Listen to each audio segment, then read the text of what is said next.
Romanos capítulo 11, o versículo 29, nós lemos assim: porque os dons e a vocação de Deus são sem arrependimento.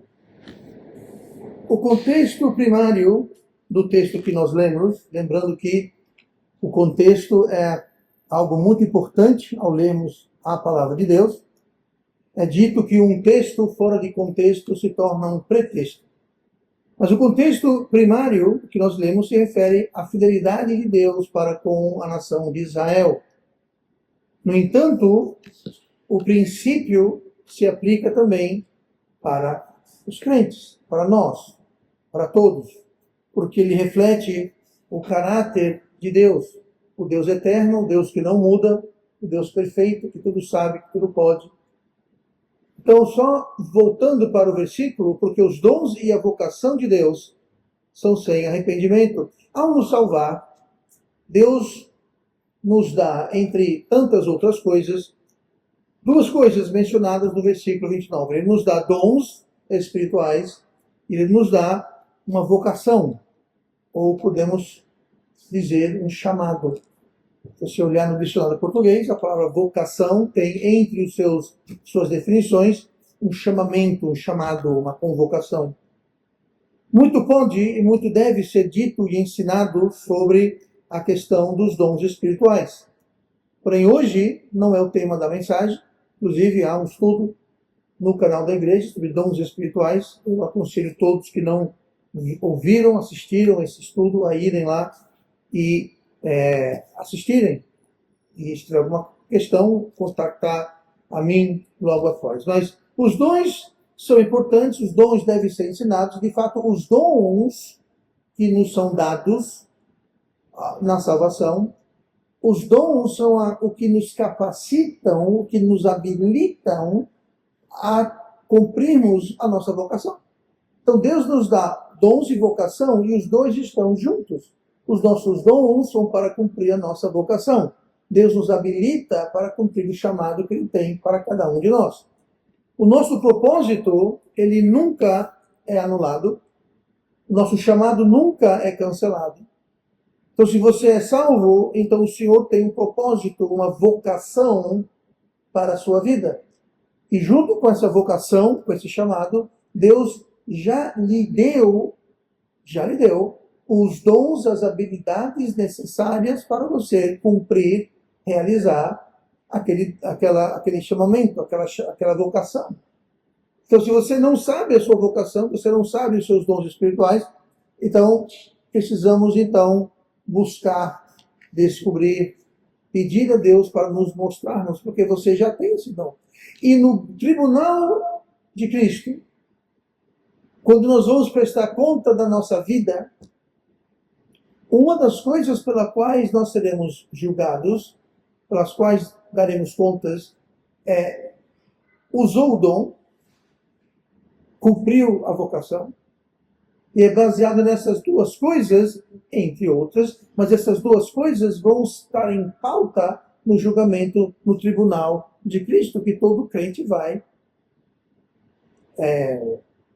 parecer, vai presenciar. Note que não deve ser confundido com o tribunal ou o julgamento do grande trono branco, que vai acontecer no final do milênio. Lá só estarão presentes os salvos, os não salvos, os perdidos, os condenados. O tribunal do grande trono branco não é para determinar quem é e quem não é perdido ou salvo. Ali é para determinar o grau de castigo que será dado a quem não é salvo, baseado no que fez nessa vida. O tribunal de Cristo não é para determinar quem é salvo e quem não é salvo, só vai estar lá quem for salvo, e não vai ser para determinar quem é ou quem não é, mas o que fez com sua vida. O tribunal de Cristo vai acontecer logo após o arrebatamento, ou seja, antes do milênio. O tribunal do trono branco vai ser no final do milênio. São duas coisas distintas, para dois grupos distintos, com destinos distintos. Mas se você é salvo, se você recebeu Cristo, você não vai estar no tribunal, no julgamento do trono branco. Você estará no tribunal de Cristo. Você será julgado de acordo com os dons e a vocação que Deus lhe deu. Então hoje eu quero falar sobre esse tema e eu vou tomar a vida de Pedro como um excelente exemplo do que eu estou falando esta noite. E o tema de hoje é: a vocação de Deus não tem arrependimento. A vocação de Deus não tem arrependimento. Olhem comigo para Lucas capítulo 5, nós vamos começar a ver um pouco aqui sobre a história de Pedro e como isso se aplica, e como vocês verão nos próximos minutos, vocês vão ver com próprio esse exemplo e como o contexto e o que estava acontecendo e aconteceu na vida de Pedro se encaixam perfeitamente com o que nós lemos em Romanos 11, versículo 29. Então, Lucas 5 e versículo 10, nós lemos a partir do versículo 10, Lucas 5, 10 diz assim: e de igual modo também de Tiago e João, filhos de Zebedeu, que eram companheiros de Simão. E disse Jesus a Simão: não temas, de agora em diante serás pescador de homens. E levando os barcos para a terra, deixaram tudo e o seguiram. Então a primeira coisa que precisamos ver, estabelecer aqui um pano de fundo, é a chamada inicial de Pedro. É a convocação inicial de Pedro. Lembrando que a palavra convocação tem o que nela? Vocação. Pedro foi convocado, Pedro foi dado a sua vocação. Quando você é salvo, você é convocado, você é dado uma vocação. Pedro aqui foi dado uma vocação. Jesus encontrou Pedro, vocês conhecem a história. Jesus aqui estava formando a sua igreja, uma igreja itinerante, mas uma igreja. E foi a primeira igreja no Novo Testamento, ou seja, a primeira igreja no mundo. Muitas pessoas confundem com Atos 2. Não, ali foi quando nasceu a primeira igreja. Não, ali foi a segunda igreja. A primeira igreja, quem construiu foi quem? Foi Cristo. A rocha sobre qual igreja as igrejas seriam construídas. Então ele estava formando a sua igreja, ele estava ali nas margens do Mar da Galileia, viu a multidão ali ensinando, e ele precisava de uma espécie de um palco, um lugar onde ele poderia falar mais precisamente com as pessoas. Então ele viu Pedro ali, passou a noite pescando, não pescou nada, mas ele queria usar o barco de Pedro, uma espécie de plataforma. Então ele subiu no barco e pediu para Pedro sair um pouquinho afastado, onde ele estava então agora no lago, e as pessoas nas margens, ele podia então falar a todos com mais eficácia. Então, assim que ele encontrou Pedro, foi uma noite de pesca sem muito sucesso. Após o sermão, após a lição, após a palestra que ele deu, então ele manda Pedro afastar um pouquinho mais e lançar as redes. E Pedro falou que passou a noite inteira pescando, não pegaram nada.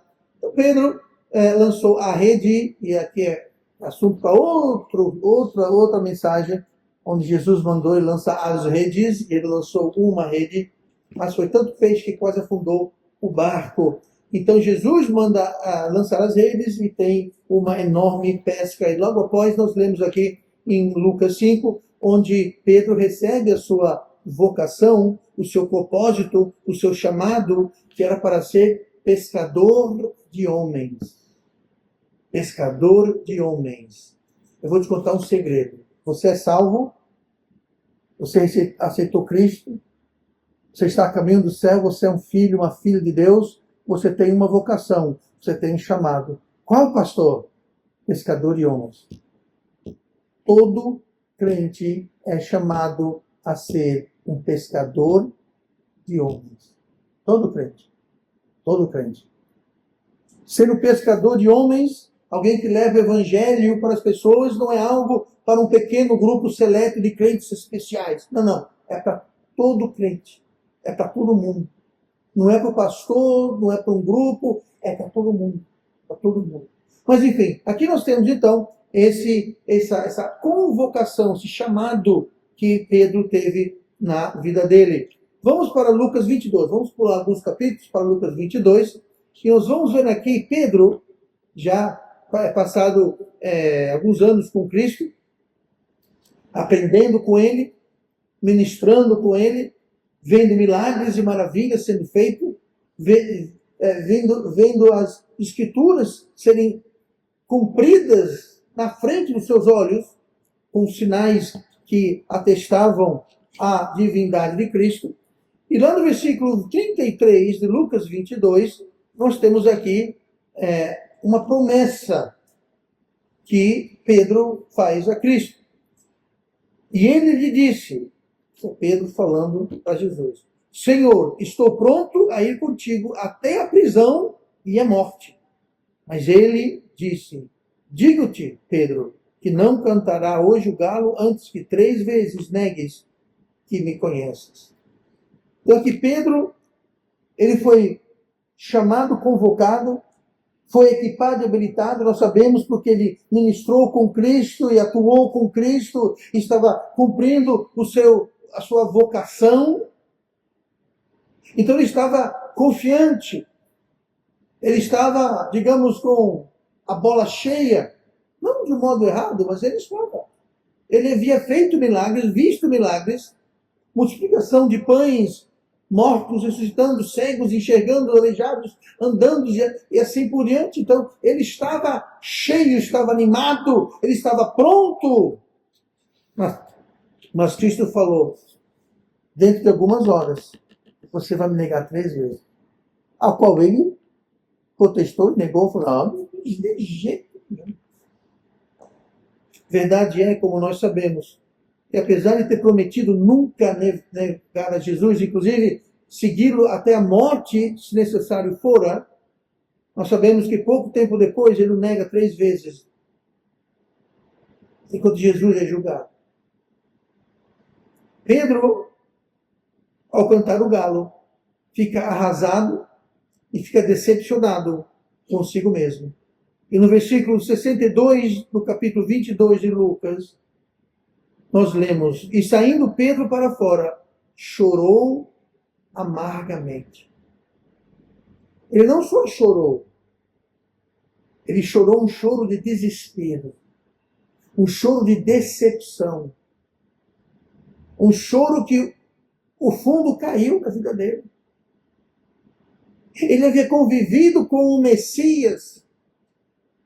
Ele havia dito, a quem iremos? O Senhor tem as palavras da vida. Ele disse a Cristo, tu és o Cristo, o Filho de Deus. E ouviu, bem disse Pedro, filho de Jonas. Sobre esta rocha, não era Pedro, era o que Pedro acabou de falar, que Cristo é o Filho de Deus. É sobre isso que a igreja de Cristo é edificada.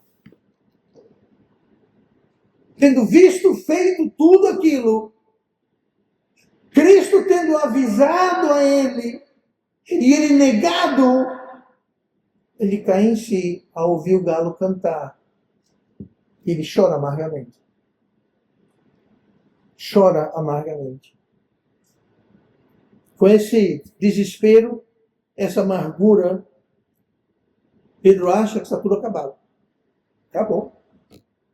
Acabou, eu deixei a bola cair, decepcionei a Cristo, decepcionei a mim. Eu tenho vergonha de quem eu sou, do que eu fiz. Eu neguei covardemente. Ah, pastor, você não entende que naquela época a pressão era muita, ele era perseguido. Eu entendo. Sabe onde estava João, que foi com ele para a casa do sumo sacerdote? João entrou dentro da casa. Pedro ficou do lado de fora. João entrou. Eu não quero passar julgamento em Pedro, mas João entrou. Não ficou lá fora, ele entrou. E negou Cristo 3 vezes. Olhem comigo para João 21. João capítulo 21. Nós vamos ver aqui como que Pedro retornou à sua antiga vida. Por quê? Porque ele achou que acabou para ele. É o fim.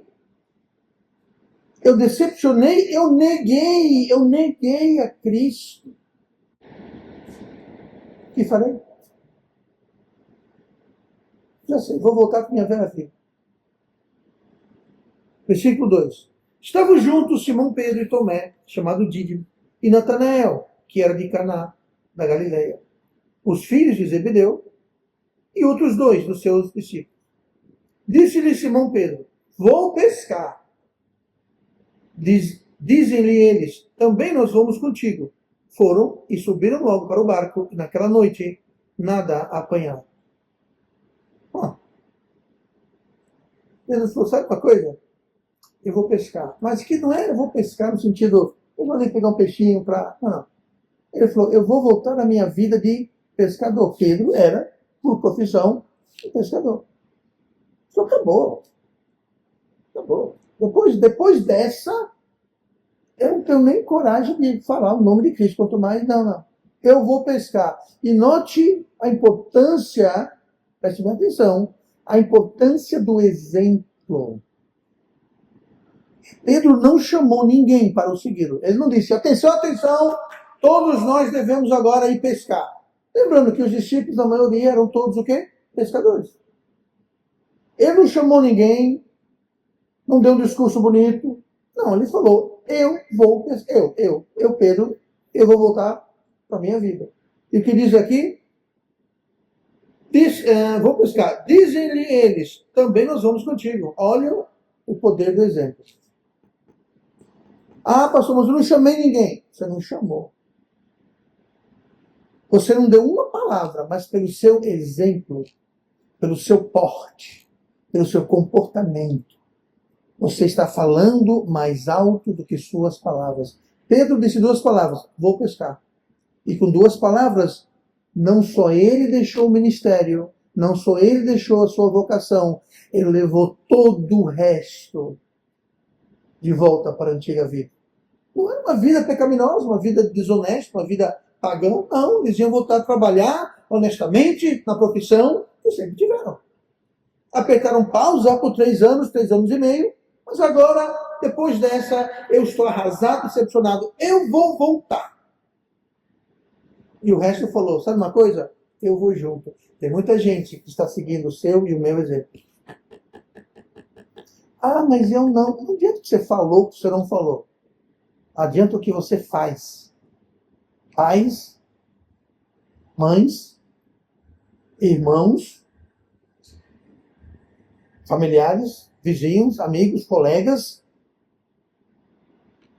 Seu exemplo está falando muito mais do que as suas palavras. Está aqui o exemplo. Mas enfim, Pedro então voltou arrasado, sentindo-se compreensivelmente desqualificado. Desqualificado. Tem muito crente que se sente da mesma forma, desqualificado. Eu não sou digno. Não, você não é digno. Eu não sou digno de estar aqui atrás desse púlpito, atrás dessa Bíblia, pregando a palavra de Deus. Se fosse uma questão de ser digno, eu não estava aqui. Mas é a vocação. É o chamado. Pedro não se sentiu muito convocado naquela ocasião, mas sim desqualificado. Acabou. Para mim, acabou. Eu vou ser um pescador. Um detalhe aqui importante é que eles estavam em Jerusalém. O mar da Galileia, Jerusalém fica no alto, né? Fica numa montanha. Você vê no mapa, não existe mar, água nenhuma por perto. O mar da Galileia, quando eles estavam pescando, fica aproximadamente 130 quilômetros.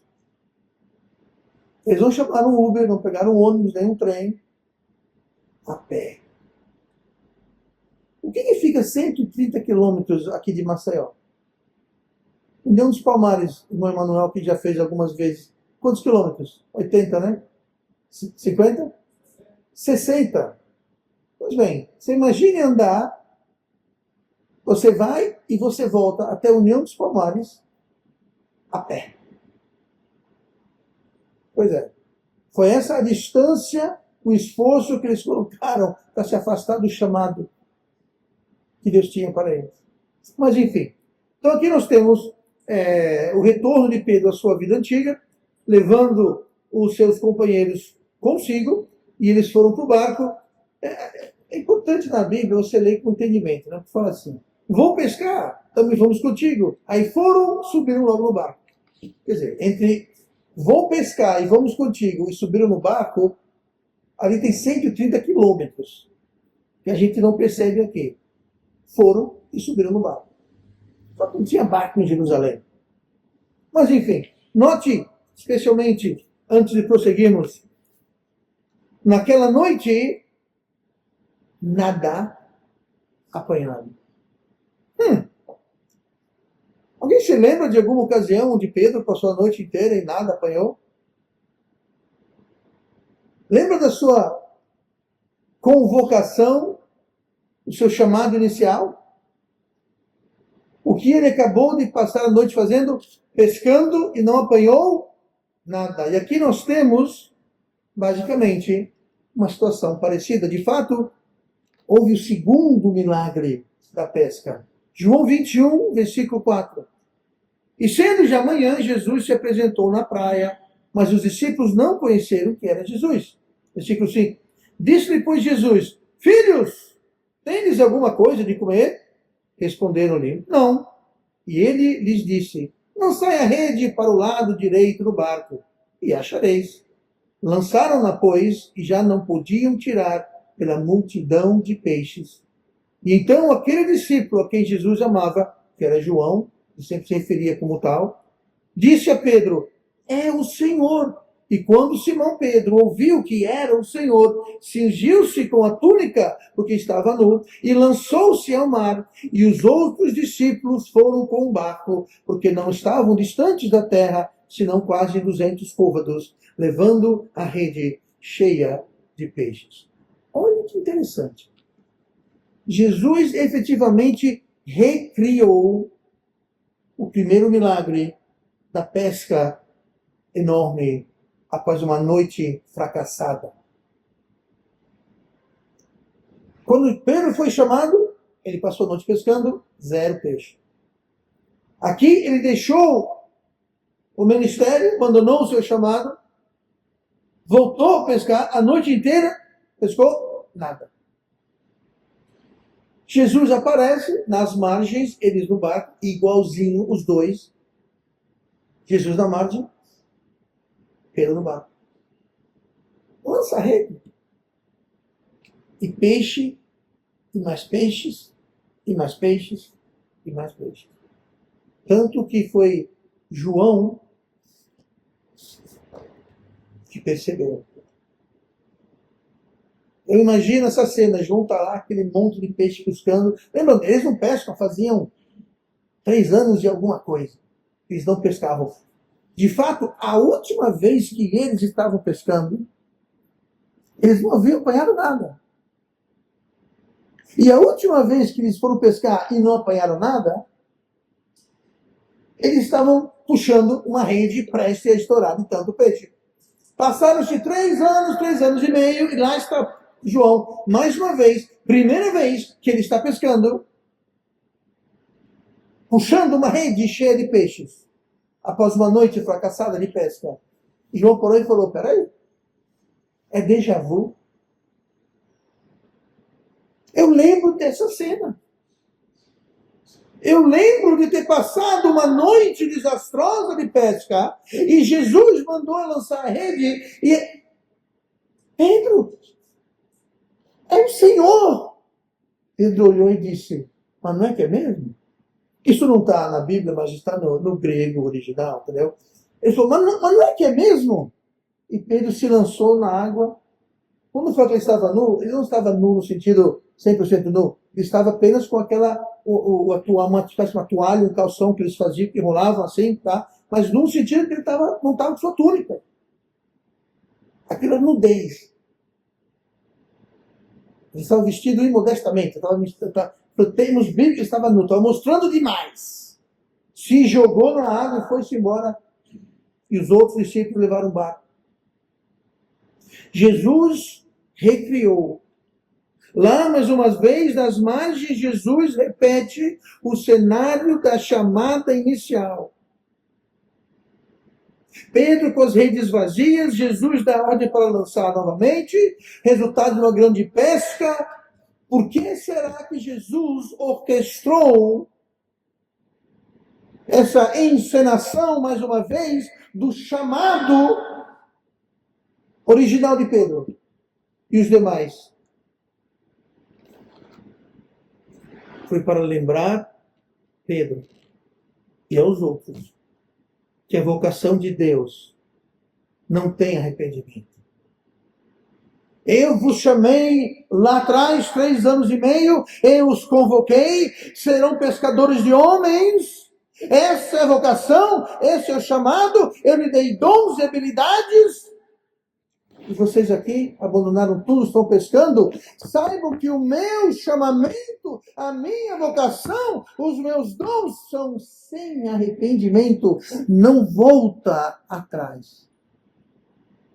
Estão válidos. Está de pé. Está valendo. Foi o que ele quis dizer com essa repetição. O que segue logo mais, olhando ainda em João 21, e versículo 17.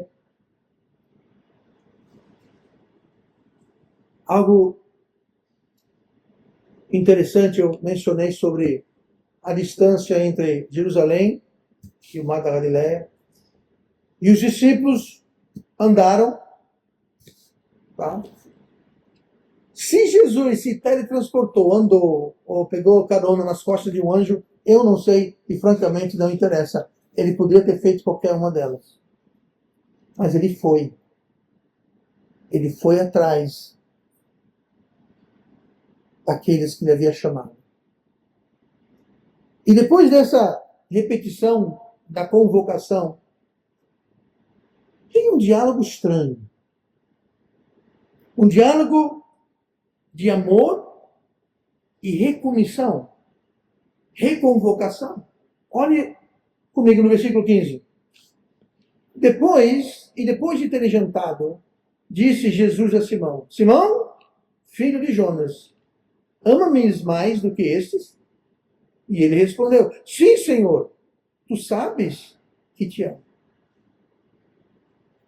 Agora, note que essa conversa é muito estranha.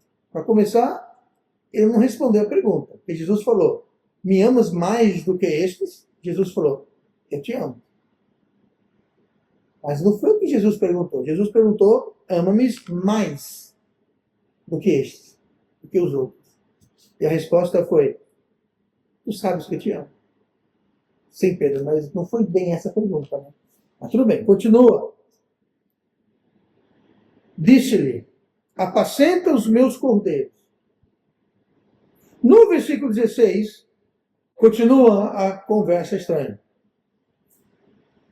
Tornou a dizer-lhe, segunda vez: Simão, filho de Jonas, amas-me? Agora aqui também entra a estranheza. Ele mudou a pergunta. Ele não está perguntando se ele ama mais, está só perguntando se ele ama. Sem comparativo. Disse: sim, Senhor, tu sabes que te amo. Mesma resposta. Perguntas diferentes. Disse-lhe: sim, Senhor, tu sabes que te amo. Disse-lhe: apacenta as minhas ovelhas. Pela segunda vez. Apacenta as minhas ovelhas. No versículo 17, disse-lhe terceira vez: Simão, filho de Jonas, ama-me? Simão entristeceu-se por lhe ter dito terceira vez: amas-me? E disse-lhe: Senhor, tu sabes tudo. Tu sabes que eu te amo. Jesus disse-lhe: apacenta as minhas ovelhas. É ou não é estranha essa conversa? 3 perguntas parecidas, não idênticas. As perguntas não são idênticas, são diferentes, um pouquinho, mas são diferentes. Cristo reafirmando o seu amor, respondendo. Mas Jesus pergunta 3 vezes se ele o ama. Por que 3 vezes? Pedro ouviu e respondeu. Por que 3 vezes? O que não está aqui, nós não vamos entrar nessa questão. Mas o que é aqui é um trocadilho com a palavra ágape e a palavra filéo, que ambas significam amor, porém são distintas e diferentes, e no português são traduzidas como amor. Então, a gente pega um pouquinho, porque é amor para cá, amor para lá, mas na realidade, a primeira pergunta, só para esclarecer, Jesus pergunta se Pedro ágape a ele, e Pedro fala, eu te filéu. E mais uma vez, não só ele não respondeu a pergunta, que era, ama-me mais do que estes, ele falou, eu te filéu. Eu te amo, mas não o amor que Cristo perguntou. Então existe esse trocadilho, mas não vamos entrar nessa questão. Mas por que 3 vezes? Eu quero concentrar, por que 3 vezes? 3 vezes porque está ecoando, repetindo, confirmando na memória, lembrança, no coração de Pedro, que ele foi negado por Pedro quantas vezes? 3. Então Cristo perguntou para ele se o amava 3 vezes. 3 também tem a ver com a reafirmação. 3 tem a ver com, é um número que representa perfeição e algo completo. A Trindade, por exemplo, é 3. Mas o 3 é um número muito simbólico na Bíblia. As 3 vezes. E a cada resposta, Jesus repete, apacenta as minhas ovelhas. Aqui ele está instruindo Pedro. E aqui ele está não só recomissionando, mas ele está aumentando, ampliando a vocação e o chamado de Pedro. Pedro aqui não é apenas um pescador de homens, ele agora é um apacentador de ovelhas. Todo crente é chamado para ser um pescador de homens. E todo crente é chamado para ser um apacentador de ovelhas. Pastor, peraí. Então todo mundo é chamado a ser pastor numa igreja? Não falei isso e nem Jesus falou isso. Ele falou, apacenta as minhas ovelhas. Você tem um rebanho que Deus te deu. A forma mais fácil da gente entender é você é um pai, uma mãe, você é um esposo, uma esposa, você tem um rebanho. Apacentar. Você é um irmão, mais velho ou não, você tem os seus irmãs a apacentar. Um irmão pode ser uma figura, um agente importante na vida de alguém. Ou não, mas pode ser. Você pode ter um rebanho no trabalho, na escola, na faculdade, na vizinhança, na sua família, com amigos, colegas. Todos nós temos um rebanho a apacentar. Que rebanho, pastor? Todo lugar que Deus te colocar. Se Deus te colocar numa família, é o teu rebanho. Numa escola, numa classe, num trabalho, numa posição, num bairro. Você tem um rebanho. É só você, abrir os olhos. Jesus falou, levantai vossos olhos e vede a colheita que está branca para a colheita.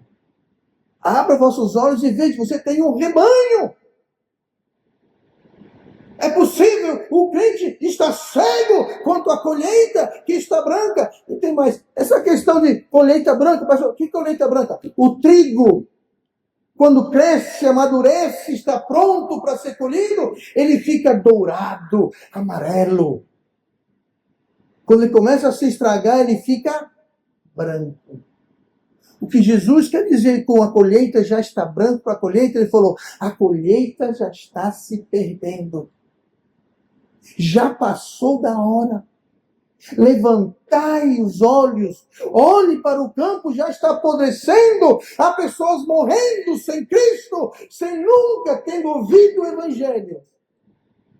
E a gente colheita? Que rebanho?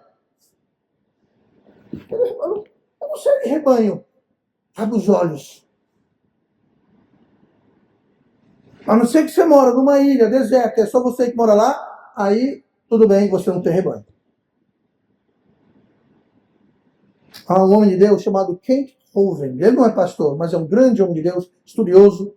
Tem um excelente ministério sobre criação, anti-evolução. Ele tem um canal no YouTube, tem livros. Eu aconselho todo mundo a ler, a assistir os seus vídeos. Muitos deles estão traduzidos, outros com legendas. Este homem foi preso, injustamente, falsamente acusado. Passou vários anos na cadeia. Sabe o que ele fez? Ele arrumou para si um rebanho. Ele ensinava, ele pregava, levava pessoas a Cristo. Ele achou para si um rebanho. Por quê? Porque todo crente é chamado a ser um pescador de homens e um apacentador de ovelhas. O pastor é um apacentador de ovelhas. Eu entendo isso. Mas nem todo mundo vai ser pastor. Nem todo mundo tem a mesma vocação. Mas todo mundo tem um rebanho. Todos devem estar pescando homens e apacentando ovelhas. Pedro pensou, está tudo acabado. Acabou, se eu neguei Cristo 3 vezes, depois de tudo que eu vi, tudo que eu fiz, tudo que eu aprendi. Eu falei, tu és o Cristo, eu fiz tudo isso. Neguei Cristo 3 vezes, acabou para mim. Cristo voltou, apareceu, reencenou o primeiro chamado para lembrá-lo, perguntou 3 vezes, você me ama? 3 vezes apacenta minhas ovelhas. Cristo falou, você não está desqualificado. Eu de fato ampliei, eu aumentei a sua vocação. Você foi promovido. Você tem mais para fazer. Pense nisso. A vocação foi ampliada.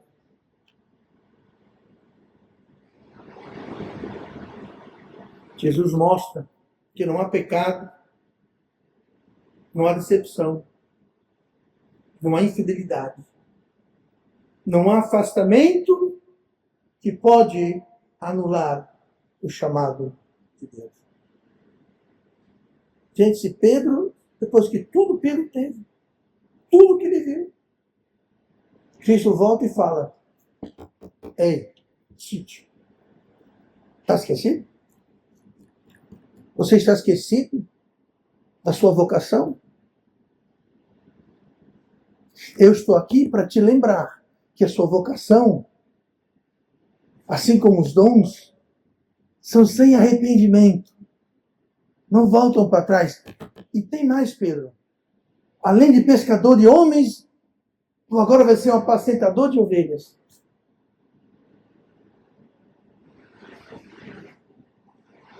Você está agora não só reconvocado, você estava duplamente convocado. Não acaba. Até Deus dizer que acaba. Se houver alguma falha moral, afastamento, esfriamento espiritual, Deus não revoga a sua vocação. Pedro pensou, nada revogado. Tome a sua vocação e tome outra. O chamado de Deus sobre nossa vida não é revogado por nossas falhas, pecados, momentos de fraqueza. Nós podemos nos desqualificar ao ponto de precisar haver um reajuste, mas nunca um cancelamento total. Vou dar um exemplo aqui. Uns anos atrás, não é alguns não, muitos anos atrás, havia um homem que frequentava a nossa igreja, um irmão. Esse irmão vinha uma vez por mês, uma vez cada 6 semanas. E ele disse, pastor, eu acho que Deus quer que eu seja pastor. Como é que nós fazemos? Bom, primeira coisa, faz isso. Comece a ir para o culto. Seu preço aqui uma vez, cada mês, 2 meses. Então, ele não gostou, se afastou. Outro irmão, outro totalmente diferente, falou, pastor, eu acho que Deus está me chamando. Tem um problema, irmão, com todo carinho e amor, mas você não pode ser pastor. Por que não posso? Porque você é divorciado. Deus pode usar você, você pode ser usado por Deus grandemente, ser uma grande bênção, fazer grandes coisas, mas o pastorado e o diaconado, infelizmente a Bíblia fala, está fora. O sogro da minha filha, da Gabriela, é um homem de Deus. Eu podia contar coisas que ele fez na vida dele, coisas que impactaram essa igreja e tantas outras coisas. Mas sabe uma coisa? Ele é divorciado. Ele não pode ser pastor. Ele não pode ser diácono. Ele vale, ele vale 2 diáconos e um pastor, dependendo da... Não, o cara é um fenômeno, mas ele entende. Ele fala, eu não preciso de posição para servir a Deus. E ele é usado por Deus grandemente. E não é o único. Eu conheço outras pessoas na mesma situação. Mas houve o quê? Houve um reajuste devido a algo que aconteceu na vida dele. Mas o chamamento, a vocação estão de pé. E esse homem é usado por Deus de uma forma ímpar, impressionante. Um exemplo. Mas nunca, pastor, aqui, eu sou divorciado. Então, tem muita igreja que é assim. É divorciado? Tchau, não apareça aqui, você é divorciado. Leproso, leproso. Não, porque aconteceu alguma coisa, algum pecado. Não, sinto muito. Eu chamo isso de igreja vitrina. Todo mundo aqui só entra os perfeitos. É? Bando de hipócrita mentiroso. Que é aqui mesmo, não tem um perfeito a começar comigo.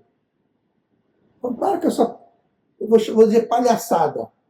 Mas tem muita igreja que é assim. Cometeu um erro, um deslize, um fracasso, se afastou, suma daqui. Deus não faz isso. Pastor, como é que você sabe? Olha Pedro. Gente, Pedro viu, fez, ouviu tanta coisa. Jesus falou, não foi ninguém mais, senão o Espírito Santo que te revelou isso, Pedro, que eu sou o Filho de Deus. E Pedro negou 3 vezes. Chorou amargamente. Pois é. Jesus foi para ele. 130 quilômetros. Distância não importa muito para Jesus, é claro, mas ele se deu o trabalho. Foi até ele. Orquestrou para eles não pescarem nada, falou para os peixes. Todos os peixes vão para o outro lado lá. Encontrou-os na praia e falou, joga a rede. E há um colher na rede. João falou, opa, eu lembro disso. Ele o chama e o convoca de volta ao ministério. O instante que não houver propósito ou missão ou chamado ou vocação nas nossas vidas, Deus nos levará ao seu lado. E quando houver fôlego no seu pulmão, e quando houver batidas no seu coração, sempre haverá uma missão para ser cumprida. O dia que não tiver mais, o dia que eles olharem na lista dele aqui, bom, vejam só, o Júnior fez tudo o que eu tinha para ele fazer. Vamos buscá-lo. Pastor, mas castigo. Ir para o céu para estar com Jesus é castigo? Quem pensa assim não está lendo a Bíblia direito, gente. Paulo falou, para mim morrer é ganho. Você vai para o céu, está com Jesus, onde não há lágrima, não há sofrimento, onde tudo é perfeito. Gente, eu não acho que é tão ruim assim, não. Se nós estamos com medo da morte, é porque a gente não está lendo ou não está entendendo direito o que a palavra de Deus fala. É verdade que todos querem ver o rosto de Cristo, mas ninguém está com pressa, né, gente? Mas Paulo falou, para morrer é ganho, é lucro, é vantagem.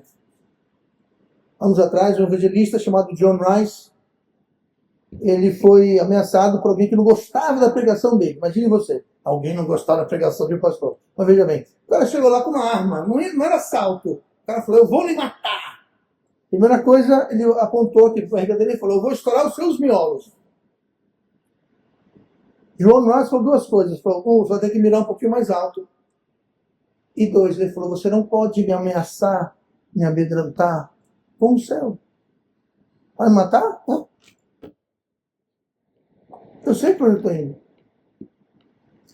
Mas enquanto Deus não nos levar, Enquanto estamos vivos, respirando aqui nessa terra, existe uma vocação, existe um chamado, uma missão para cumprirmos. E Deus dá as habilidades e os dons para cumprirmos esta missão.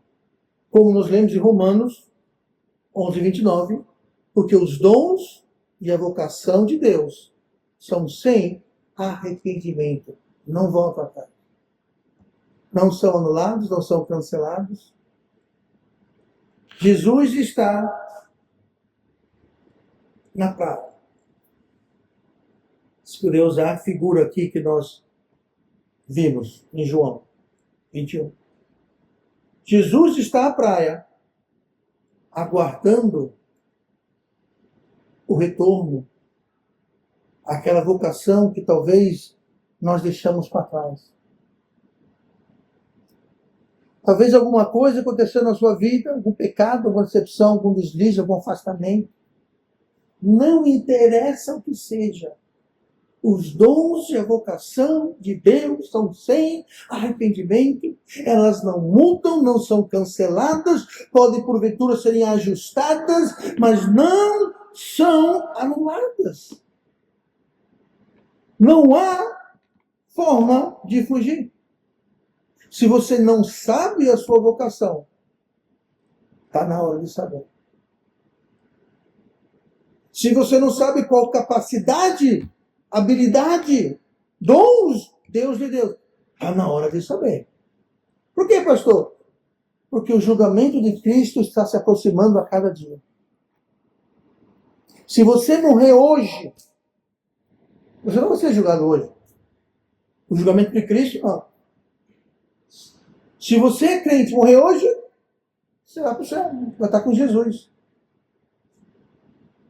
O julgamento, o tribunal de Cristo, vai acontecer logo após o arrebatamento. Sim, pastor, mas se eu já morri, estou no céu, você vai voltar. Vai voltar, Jesus vai voltar e você atrás dele. Ele vai estar no grande cavalo branco e nós, se nós morrermos, vamos voltar com ele em cavalos. Amém? É o que diz a palavra de Deus. E os que estão vivos serão transformados, mas não antes que os nossos corpos físicos sejam ressuscitados e nossa alma e espírito ao se ajuntar e teremos um corpo glorificado, corpo, alma e espírito. Se nós estivermos vivos, nós seremos transformados e juntos subiremos para estar para sempre com o Senhor. É nesse momento que vai ter o tribunal de Cristo. Depois do tribunal vai ter as bodas, mas antes das bodas, o tribunal de Cristo. Esse dia se aproxima a cada momento. E nós vamos prestar conta dos dons e da vocação que nós recebemos quando fomos salvos. E a partir disso, vamos receber ou perder galardões celestiais. É o dinheiro. E Jesus fala, juntar para vós tesouros nos céus. Pois é. É um dinheiro que não se acaba, não tem inflação, não se rouba. Traça não rói, ferrugem não come, ladrão não rouba. Pois é. Recebeu? Eterno. Mas também não recebe mais. Recebeu? Bom. Não recebeu? Agora é a hora de preparar para o tribunal de Cristo. Não é um tribunal, como disse, para determinar quem é salvo e quem não é salvo. No tribunal de Cristo, só vai ter salvo. É o tribunal do trono branco, depois do milênio, que vão estar aqueles que são perdidos, que não têm Cristo. E naquele julgamento do trono branco não vai ter um salvo.